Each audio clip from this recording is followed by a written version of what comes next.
Hello friends. आज जो topic हम डिस्कस करने वाले हैं वो कॉस्मेटिकली हम सबके लिए बहुत ही रेलेवेंट है।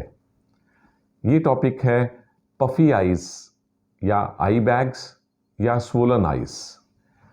हमारे पास जो भी पेशेंट किसी भी और बीमारी के लिए आते हैं आँखों की, उसके साथ वो हमसे अपनी पफी आइज़ के बारे में ज़रूर डिस्कस करते हैं। तो इसलिए हमने सोचा कि आज इस टॉपिक पे थोड़ा डिटेल में बात की जाए। तो पफी आइज़ होती हैं जब हमारी लोअर लिड में ख़ास तौर पे इस एरिया में स्वेलिंग आए, चाहे वो स्वेलिंग टेम्परेरी हो जो मॉर्निंग आवर्स में दिखती है, या ये वो स्वेलिंग हो जो थ्रू आउट डे रहती है और कम नहीं होती। अब सबसे पहले हम ये देखेंगे कि स्वेलिंग आइज़ में आने के या पफी आइज़ के रीज़न्स क्या होते हैं। अब अगर कॉमन रीज़न्स में शुरू करें तो सबसे पहले तो हेरिडिटरी एक रीज़न है। कई फैमिलीज़ में ऐसा पाया जाता है कि उनकी स्किन का टेक्सचर और बाकी टिश्यूज़ का टेक्सचर ऐसा होता है कि उम्र के साथ उनमें पफी आइज़ पाई जाती हैं। उन्हें किसी प्रकार की कोई डिजीज़ नहीं होती, तो उसके लिए तो कुछ ना कुछ कॉस्मेटिक अरेंजमेंट्स करने पड़ते हैं। अब हेरिडिटरी के अलावा जो सबसे कॉमन कारण है पफी आइज़ का वो है एजिंग प्रोसेस। और एजिंग प्रोसेस से जो पफीनेस आती है वो सबसे ज़्यादा प्रोमिनेंट भी होती है, सबसे ज़्यादा बुरी दिखती है। अब इसका रीज़न ये होता है कि एज के साथ साथ हमारी आईलिड्स की स्किन, जो कि बॉडी की सबसे पतली स्किन होती है, उसमें चेंजेस आते हैं और वो लूज़ हो जाती है और उसकी अटैचमेंट अंदर के टिश्यूज़ से कम हो जाती है। इसके अलावा अंदर के जो टिश्यूज़ हैं आई लिड में, वो भी आँख के पीछे होने वाले पैड ऑफ फैट, हमारी आइज़ में फैट होता है पीछे डिपॉजिट, जो कि बल्ज होके आईलिड्स में आ जाता है।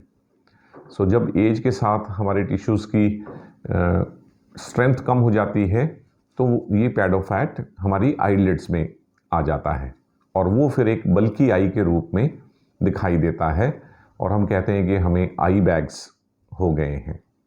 तो ये सबसे कॉमनेस्ट रीज़न है। इसके अलावा आँखों की एलर्जीज़ या कुछ डिजीज़ लिड्स की, वो भी बैगी आई कर देती हैं। जैसे कि जिन लोगों को एलर्जीज़ होती हैं, आँखों में इचिंग वगैरह होती है, तो एलर्जी से उनकी बॉडी में हिस्टामिन नाम का केमिकल रिलीज़ होता है, जो कि आँख में स्वेलिंग पैदा करता है क्योंकि वो वाटर इम्बाइब करता है। साथ ही साथ जिन लोगों को एलर्जी होती है, उन्हें हैबिट होती है कि वो अपनी आँखों को बार बार मलते हैं और वो अच्छी तरह से मलते हैं जिससे उन्हें थोड़ा आराम फील होता है। लेकिन इस मलने की प्रोसेस में भी आईलिड की स्किन भी लूज़ हो जाती है और डीपर टिश्यू से उसका अटैचमेंट भी कम हो जाता है और एलर्जी वाले पेशेंट्स को ओवर द टाइम साथ में बैगी आइज़ या फ्लफ़ी आइज़ भी हो जाती हैं। इसके बाद कारण आते हैं जो कुछ डिजीज़ से रिलेटेड हैं। वो कोई भी डिज़ीज़ जिससे हमारी बॉडी में वाटर रिटेंशन होगा, तो फिर वो वाटर सबसे पहले अपने आप को आँखों के बैग्स में स्थापित करेगा। तो जबकि हमारी डाइट में सोडियम की अधिकता हो जाए और बॉडी में वाटर रिटेंशन शुरू हो जाए, तो भी हमें बैगी आइज़ हो जाती हैं। इसके अलावा जिन पेशेंट्स को किडनी की डिजीज़ होती हैं, रीनल डिजीज़, जैसे कि क्रॉनिक रीनल फेलियर होता है या डायबिटिक नेफ्रोपैथी होती है या किडनी की और भी डिजीज़ जिसमें उसकी फिल्ट्रेशन प्रोसेस अफेक्ट हो जाती है, तो इन लोगों में भी बॉडी में वाटर रिटेन होता है और वो सबसे पहले आके आइज़ की लिड्स में डिपॉजिट होता है और हमें आई बैग्स देखने को मिलते हैं। आई लिड्स की डिजीज़ जैसे कि स्क्वेमस ब्लेफराइटिस, जिसमें कि हमारी आईलिड्स में डैंड्रफ डिपॉजिट हो जाता है और लिड मार्जिन पे इचिंग होती है, इस डिज़ीज़ में भी, और अल्सरेटिव ब्लेफराइटिस, जिसमें कि पलकों की जड़ों में छोटे छोटे ज़ख्म हो जाते हैं, इन डिजीज़ में भी आँखों में स्वेलिंग आ जाती है और आँखें हमारी पफी हो जाती हैं और over the time I bags बनने शुरू हो जाते हैं। अगर हम रोज़ की दिनचर्या की बात करें तो जिन लोगों की नींद रोज़ पूरी नहीं हो पाती, जो 7 से 8 घंटे की नींद नहीं ले पाते, उन्हें भी सुबह उठ के पफ़ी आइज़ देखने को मिलती हैं। इसके अलावा वो सिचुएशंस जहाँ बॉडी में वाटर रिटेन होता है, जैसे फीमेल्स में पीरियड डेज से पहले, जबकि प्रोजेस्टेरॉन लेवल काफ़ी हाई होता है, तो उस समय भी पफ़ी आइज़ होती हैं। इसके अलावा प्रोजेस्टेरॉन लेवल हाई होने की वजह से प्रेगनेंसी के दौरान भी पफ़ी आइज़ देखने को मिल सकती हैं। अब ये तो हमने कारण डिस्कस किए, पर व्यूअर्स तो ज़्यादा इंटरेस्टेड हैं कि पफ़ी आइज़ को ठीक कैसे किया जा सकता है। तो इसको ठीक करने के लिए काफ़ी कुछ ट्रीटमेंट मोडालिटीज़ अवेलेबल हैं। ये डिपेंड करेगा कि आपकी पफ़ी आई या आई बैग्स जो हैं वो किस स्टेज पे हैं, माइल्ड हैं, मॉडरेट या सीवियर। तो अगर हम माइल्ड पफ़ी आइज़ या आई बैग्स की बात करें तो इनका ट्रीटमेंट तो थोड़ा इजी रहता है। इसमें हमें अपनी लाइफस्टाइल को चेंज करना होता है, ठीक स्लीप लेके, और जो मॉर्निंग में होने वाली थोड़ी पफीनेस है उसको ठीक करने के लिए हम कोल्ड कंप्रेस यूज़ कर सकते हैं। इसके लिए हमें अपनी आईलिड्स को ठंडक पहुंचानी होती है 5 से 10 मिनट के लिए। घरेलू तरीके से देखें तो इसके लिए सबसे अच्छा तरीका रहता है कि आप रात को 1 चम्मच फ्रिज में या फ्रीज़र में रख दें और सुबह उसे उठा के अपनी आँखों पे लगाएं। 5 से 10 मिनट ये करने से, क्योंकि आँखों को ठंडक मिलती है, तो होता इससे ये है कि आँखों की ब्लड वेसल्स कंस्ट्रिक्ट हो जाती हैं और आँखों से पानी जो है वो एब्जॉर्ब हो जाता है और फिर हमें पफीनेस नहीं दिखती। वैसे आजकल कमर्शियली काफ़ी सारे जेल भरे हुए आई पैचेस मिलते हैं जिन्हें हम अपने फ्रिज में रख सकते हैं और उन्हें फिर हम मॉर्निंग में या दिन में 2-3 बार कोल्ड कंप्रेस के द्वारा भी अपनी माइल्ड पफीनेस को दूर कर सकते हैं। अब इसके लिए कई तरह की अंडर आई जेल्स या अंडर आई क्रीम्स भी अवेलेबल हैं। इनमें जो सबसे कॉमन कॉस्मेटिकली अवेलेबल हैं उसमें तो मेन इंग्रेडिएंट कैफ़ीन होता है, जो कि आँखों की स्वेलिंग को कम करता है। इसके अलावा और इफ़ेक्टिव जो जेल और क्रीम मिलते हैं उनमें जो एक्टिव इंग्रेडिएंट होता है वो होता है सीरम एल्ब्यूमिन। ये भी काफ़ी इफ़ेक्टिव है। अगर हम लगातार कई हफ्तों या महीनों तक इसे यूज़ करें तो mild variety of I bags में ये काफ़ी हेल्पफुल होता है। इसके अलावा कुछ फार्मास्यूटिकल प्रोडक्ट्स अवेलेबल हैं जिसमें रेटिनॉल डेरिवेटिव जो हैं वो एक्टिव इंग्रेडिएंट होते हैं और ये भी माइल्ड पफीनेस को या आई बैग्स को ठीक करने में काफ़ी इफ़ेक्टिव होता है।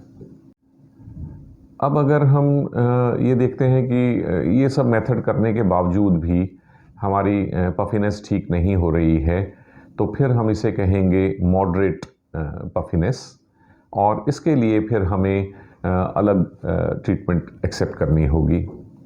और ये ट्रीटमेंट ज़्यादातर उन लोगों में इफ़ेक्टिव होती है जिनका आई में पफीनेस दिखती है। जब वो ऊपर की तरफ इस तरह से देखते हैं तो आईलिड यूँ ढलक जाती है।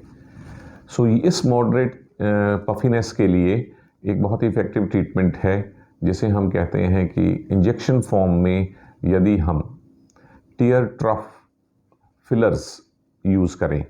इसका मतलब यहाँ जो टीयर की ट्रफ बनी होती है, जहाँ ये टीयर इकट्ठा होता है, इसको अगर हम स्ट्रेंथन कर दें तो इसके लिए एक इंजेक्शन आता है जो बहुत ही प्रॉपर टेक्निक से ओटी में ही इंजेक्ट किया जाता है एक्सपर्ट्स द्वारा। तो हाइलुरोनिक एसिड मेन इंग्रेडिएंट है इसका।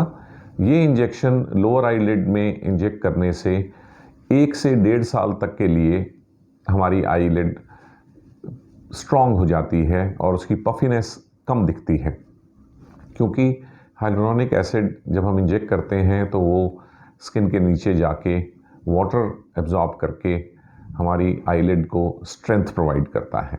तो मॉडरेट आई बैग्स के लिए ये ट्रीटमेंट काफ़ी कारगर है। हालांकि इसे फिर बार बार 1-2 साल में करवाते रहना पड़ता है, पर ये हमेशा किसी एक्सपर्ट के द्वारा ही किया जाना चाहिए। अब अगर हम बात करें severe type of baggy eyes, जो आम तौर पे लेट स्टेज में after 50 to 60 years of age, old age में आती है, और जिसका रीज़न जो है पानी इकट्ठा होना नहीं होता है पलकों में, बल्कि पैड ऑफ फैट, जो फैट हमारी आइज़ के पीछे की तरफ होता है वो प्रोट्रूड करके आईलिड्स में आ जाता है और स्किन के नीचे डिपॉजिट हो जाता है, और फिर आइज़ काफ़ी बल्की और लूज़ और सोलन दिखती हैं। ये प्रॉब्लम ज़्यादातर ओल्ड एज में स्टार्ट होती है। तो इस प्रॉब्लम को हम बाकी सब मेथड से ठीक नहीं कर सकते हैं, और इसके लिए एक सर्जिकल प्रोसीजर की ज़रूरत पड़ती है, जिसे हम कहते हैं लोअर लिड ब्लेफरोप्लास्टी। ये एक बहुत ही सिंपल और छोटा ऑपरेशन है, जिसमें लिड मार्जिन पे कट लगा के और स्किन के अंदर जाके जहाँ ये फैट प्रोट्रूड हुआ है उसे वहाँ से काट के निकाल दिया जाता है, और फिर वापस स्किन को स्टिच कर दिया जाता है। इससे काफ़ी अच्छे रिज़ल्ट्स प्राप्त होते हैं, और इसमें बाद में जाके शुरू में तो थोड़ी बहुत स्वेलिंग और टाँकों का निशान दिखता है, लेकिन बाद में जाके क्योंकि इसे बहुत ही महीन टाँकों से जोड़ा जाता है, तो ये बिल्कुल लिड मार्जिन पे लगाए जाते हैं टाँके, तो बाद में जाके कॉस्मेटिकली ये बुरा असर नहीं दिखाते हैं, और पफीनेस भी काफ़ी हद तक इस मेथड से कंट्रोल आ जाती है। सो फ्रेंड्स, ये सब मेथड्स हैं जिनसे हम अपनी बैगी आइज़ या स्वोलन आइज़ या आई बैग्स या पफ़ी आइज़ को ठीक कर सकते हैं। बट इसमें ध्यान रखने की बात ये ज़रूर है कि सबसे ज़रूरी है कि हम अपना लाइफ़स्टाइल अच्छा रखें, क्योंकि पफ़ी आइज़ आमतौर पे ये देखा गया है कि उन्हीं लोगों में ज़्यादा पाई जाती हैं जो ओवरवेट होते हैं, या जिन लोगों का अल्कोहल इंटेक रेगुलर रहता है और वो उसे छोड़ नहीं पाते हैं। इसके अलावा स्लीप पैटर्न को ठीक से मैनेज करना बहुत ज़रूरी है, और एक दिन में 7 से 8 घंटे की नींद लेना ज़रूरी है, और वो नींद भी रात के 10 या 11 बजे से लेके सुबह 6 या 7 बजे तक। अगर हम रात को 1 या 2 बजे सोते हैं और फिर सुबह 10 या 11 बजे उठते हैं, तो भी 8 घंटे की नींद पूरी होने के बावजूद भी हमारी आँखों में पफीनेस रहेगी। सो ठीक टाइम पे सोना और ठीक 8 घंटे की नींद रोज़ लेना बहुत बहुत ज़रूरी है।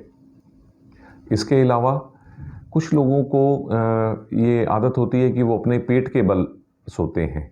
इन लोगों में भी आँखों की पफीनेस मॉर्निंग में होने के चांसेस बहुत ज़्यादा हो जाते हैं। अब यूँ तो कोरोना काल में हम सुनते रहे हैं कि पेट के बल लेटने से हमारी ऑक्सीजन कंसंट्रेशन ब्लड में अच्छी हो जाती है।